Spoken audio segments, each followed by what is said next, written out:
Hello, dear children. Let's continue the lesson The Midnight Visitor. In video 1, we had completed till Osabel and Fowler entered into the room. You can say till this we had completed. You are disillusioned from here. This much we had completed. From here we have to start. And as the light came on, Fowler had his first authentic thrill of the day. See, Fowler, the writer, was expecting for some thrilling episodes in company of Osabel, but till yet he was absolutely bored because nothing extraordinary happened that night. But now he got something thrilling for that night. What was that thrilling thing? A small automatic pistol in his hand stood a man. The moment light on, Fowler and Osabel entered into the room of 6th-floor building, and the light on. In front of them, a fit man was ready with his pistol, and the pistol was raised toward Osabel. You can see in the picture. This was the scene, the exciting scene, which is absolutely fit and suitable for the spies.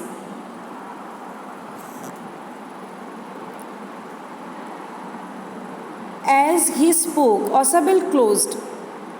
Osabel blinked a few times, meaning it was not very dangerous for Osabel. He blinked. He was little bit shocked, and he said, "Max." He recognized the person who was there. He whistled. "You gave me quite a start," meaning shocked. "I thought you were in Berlin. What are you doing here in my room?"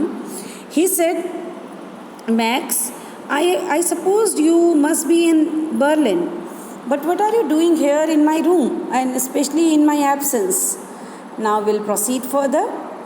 Max was slender, meaning thin, a little less than tall, meaning he was tall but little less than we can call him tall, with features that suggested slightly the crafty, pointed contents of a fox. Meaning Max, that person was looking cunning, very sharp, bright, and that cunningness was compared with a fox. There was about him, aside from the gun, nothing especially manching. Meaning though he had gun, rest of other things were just quiet. "The report," he murmured, "the report that is being brought to you tonight concerning some new missiles." Now, as Osabel already said that he was expecting a report that night, a paper that night, and that paper had the capacity to change history. And Max had also come with the desire to get that paper only.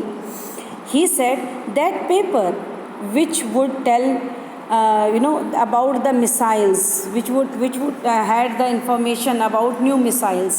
He had also come to take that paper from Osabel. "I thought I would take it from you. It will be safer in my hands than in yours." Max, in a very smart way, said, "I thought that I should keep those papers with him because he was expecting that those papers would remain in better way, in a safer way with him." Actually, he was commenting on him because now the gun in his hand, and definitely Osabel had to give the papers to him. And Fowler was just enjoying all these things because he was expecting some adventure, and now he got it. Osabel moved to an armchair and sat down heavily. "I am going to raise the devil with the Magnificent this time, and you can bet on it," he said grimly, sadly. "This is the second time in a month that somebody had got into my room through that nuisance of a balcony." Now Osabel sat down on an armchair, and he said that Oh, I'm going to talk with the management that time, because I can bet on it that some devil thing is going on happening with me, because through the balcony, now he said it very seriously, that through the balcony, within a short period of time, twice people have entered into his room without his permission. So he is not coming to the topic on which Max wanted. Even he was talking about the wrong entry of Max as he did. So he was blaming management for this. This is the second time in a month, meaning twice in a month, some other person had entered into his room through the balcony. This is what he is stating. Fowler eyes went to the single window of the room.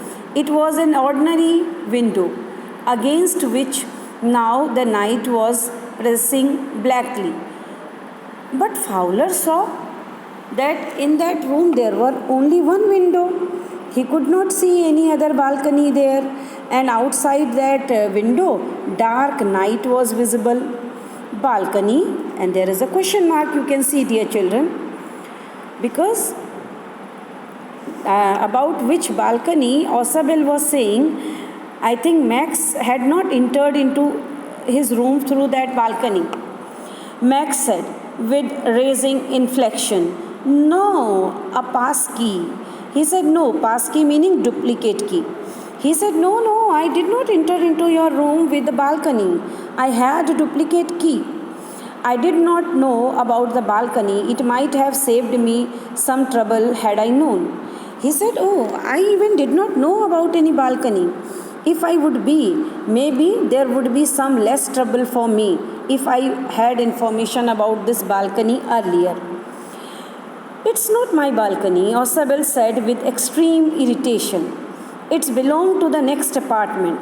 Now Osabel said, No, it's not my room's balcony. Actually, that balcony belongs to the another next apartment. He said it with extreme irritation. He glanced explanatorily at Fowler. You see, he said, this room used to be a part of a large unit, and the next room through that door there used to be the living room.